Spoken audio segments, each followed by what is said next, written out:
Como ficam as pensões dos ex-combatentes brasileiros?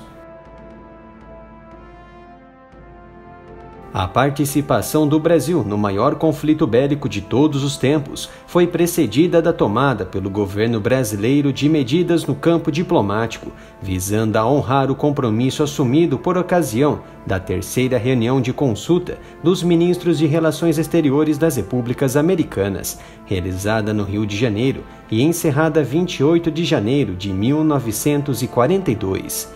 Nessa oportunidade, cumprindo o acordo firmado com as nações do continente, o Brasil rompeu relações diplomáticas com as potências do eixo, sendo Alemanha, Itália e Japão. Esta atitude diplomática do Brasil, assumida em nome da solidariedade do continente americano ante a ameaça nazi-nipo-fascista, provocou uma reação violenta de Adolf Hitler. Em 15 de junho de 1942, Hitler, em reunião com o almirante Raeder, decidiu desencadear uma ofensiva submarina contra a navegação marítima nas costas brasileiras, o que fez destacar uma flotilha contendo 10 submarinos pesados que partiram da costa da França ocupada. Em 2 dias, de 15 a 17 de agosto de 1942, 5 navios mercantes brasileiros foram torpedeados e afundados a poucas milhas de nossa costa. Seguiram-se outros ataques que afundaram 31 barcos mercantes brasileiros. Era a guerra não declarada contra um ato diplomático e não violento do Brasil, um ataque altamente covarde. 5 dias depois, em 22 de agosto do corrente ano, a resposta do governo brasileiro foi à altura dos nazistas, declarando guerra contra a Alemanha e Itália. Foi então que a participação de nossas forças armadas nas operações bélicas da Segunda Guerra Mundial foi realizada em 3 frentes altamente ligadas e sincronizadas. O Exército Brasileiro enviou a Força Expedicionária Brasileira ao Teatro de Operações do Mediterrâneo e ocupou áreas estratégicas no Nordeste para a defesa do litoral. A nossa Marinha Brasileira passou a patrulhar ostensiva e ininterruptamente o litoral e escoltou diversos comboios marítimos. Já a Força Aérea Brasileira enviou um seleto grupo de aviação de caça de uma esquadrilha de ligação e observação ao Teatro de Operação do Mediterrâneo e, junto com o Exército e Marinha, promoveu ações de patrulhamento do litoral e proteção aérea à navegação.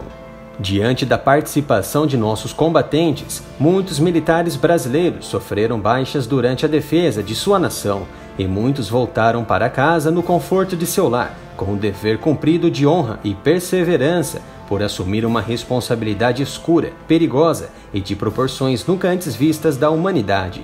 Visando legalizar a situação dos dependentes dos ex-combatentes das Forças Armadas na Segunda Guerra Mundial, foi criada a Lei nº 8059, de 4 de julho de 1990, regida por 25 artigos que revogam as leis anteriores existentes e traz conforto aos pensionistas. Os primeiros artigos são claros e destacam que a pensão especial, o benefício pecuniário pago mensalmente ao ex-combatente ou em caso de falecimento do militar, será destacada aos seus dependentes, ou seja, o valor da pensão especial corresponderá aos proventos de segundo-tenente das Forças Armadas. Para conhecimento breve, consideram-se dependentes do ex-combatente ou cônjuge, pessoa casada com o ex-combatente até a data do seu falecimento e que não voltou a casar-se, ou companheiro, pessoa que tenha filho comum com o ex-combatente ou com ele vivia, em união estável até a data de seu falecimento, ou filho de qualquer condição, solteiro, menor de 21 anos ou inválido, ou pai e mãe inválidos que comprovem dependência econômica até a data do óbito, ou irmão solteiro, menor de 21 anos ou inválido, que comprove dependência econômica, e o ex-cônjuge, que recebia pensão alimentícia até a data do falecimento do ex-combatente.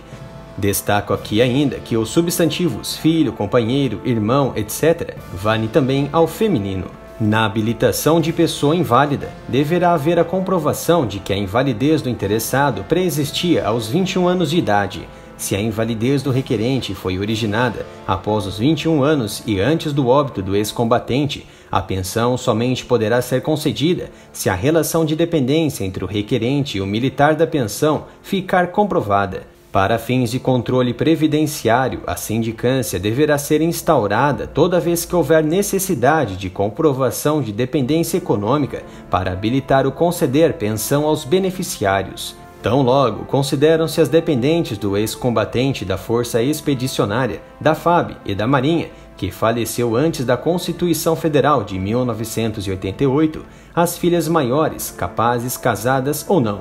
Entretanto, o valor desta pensão especial corresponderá à pensão militar, deixada por segundo sargento das Forças Armadas, e não é um benefício acumulável com outros rendimentos recebidos dos cofres públicos, mas é isento de imposto de renda. Para encerrar, o artigo 14 menciona que a cota-parte da pensão dos dependentes se extingue pela morte do pensionista, pelo casamento do pensionista, para o filho, filha, irmão e irmã, quando não sendo inválidos, completam 21 anos de idade, e para o pensionista inválido pela cessação da invalidez.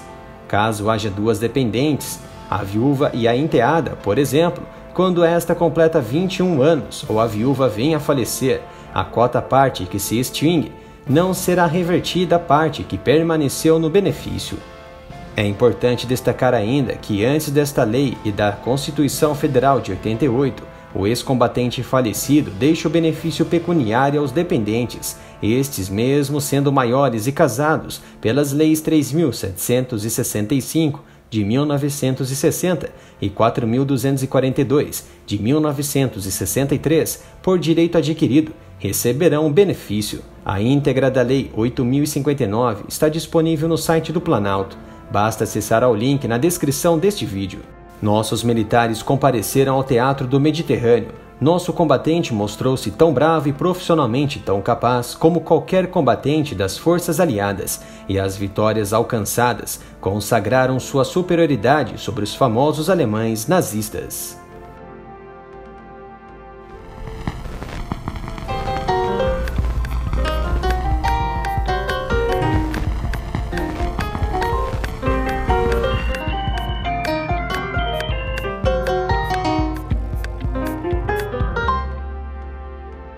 Nada tem a temer, portanto, dos seus amigos da grande Alemanha nazista.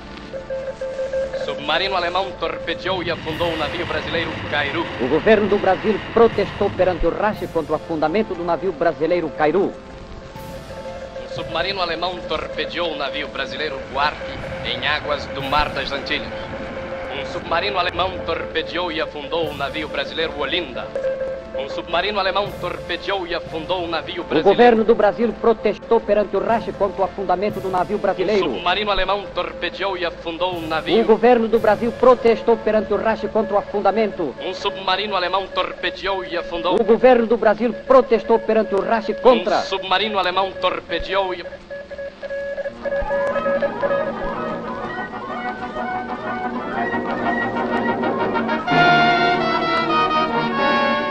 O governo reconhece o estado de guerra entre o Brasil e as potências do eixo.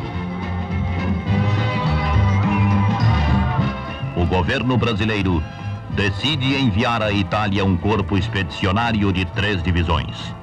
O primeiro escalão da primeira divisão embarca em sigilo no cais do Porto do Rio de Janeiro em julho de 1944.